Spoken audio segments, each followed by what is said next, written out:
सभी को नमस्कार। मेरा नाम विक्रम है। तो आज हम कॉन्स्टिट्यूशन से रिलेटेड कुछ टॉपिक पढ़ेंगे, यानी कि कुछ आर्टिकल्स पढ़ेंगे 1 से लेकर 5 तक। मैं उम्मीद करता हूँ आपको भी बेहतर तरीके से समझ में आएंगे। तो चलिए शुरू करते हैं। आर्टिकल फर्स्ट के क्लॉज फर्स्ट में कहा गया है, आर्टिकल फर्स्ट के क्लॉज फर्स्ट में ही कहा गया है कि इंडिया यानी कि अर्थात भारत एक राज्य, सभी राज्यों का एक संघ होगा तब वो भारत कहलाएगा। वही हमारा दूसरा क्लॉज कहता है राज्य और राज्य क्षेत्र वो होंगे जो कि पहली अनुसूची में दिए गए होंगे।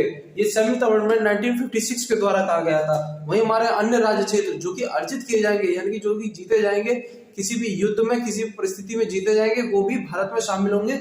आर्टिकल फर्स्ट के क्लॉज 3 में कहा गया है ये। वही हमारा आर्टिकल सेकंड नए राज्यों का प्रवेश और स्थापना कर सकता है। ये पार्लियामेंट को यानी कि संसद को ये अधिकार है कि वो नए राज्यों का प्रवेश और स्थापना कर सकता है। ये एग्जाम्पल के तौर पे अगर हम देखें तो सिक्किम का भी प्रवेश भारत में करवाया गया था। 36 अमेंडमेंट 1975 सेक्शन 5 के द्वारा करवाया था।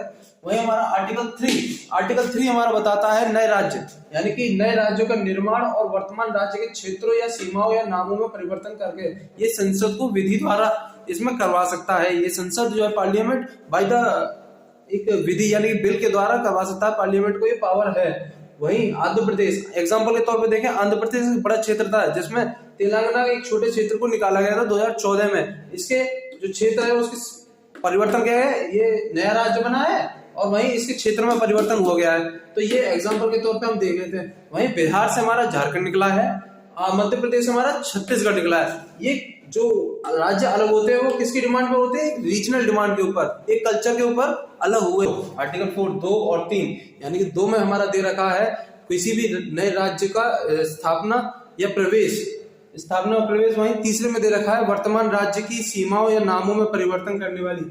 वहीं इसमें अगर आर्टिकल 4 के तहत 2 और 3 में संशोधन होगा। वहीं 368 के बाहर इसे रखा गया है आर्टिकल 4 को, क्योंकि अगर 368 के बाहर किसी भी आर्टिकल को अगर रखा जाता है तो उसमें राष्ट्रपति की अनुमति की जरूरत नहीं है, नहीं राष्ट्रपति के साइन की जरूरत है। ये 50% की बहुमत से पास हो जाएगा। इसमें 2 और 3 में पहली और चौथी अनुसूची में संशोधन होगा। क्यों होगा? क्योंकि पहली अनुसूची में दे रखा है राज्यों का, जितने भी राज्य उनके नाम दे रखे हैं। वहीं चौथी अनुसूची में राज्यों में जो सांसद है उनके नाम दे रखे हैं, तो उन दोनों में ही परिवर्तन होगा।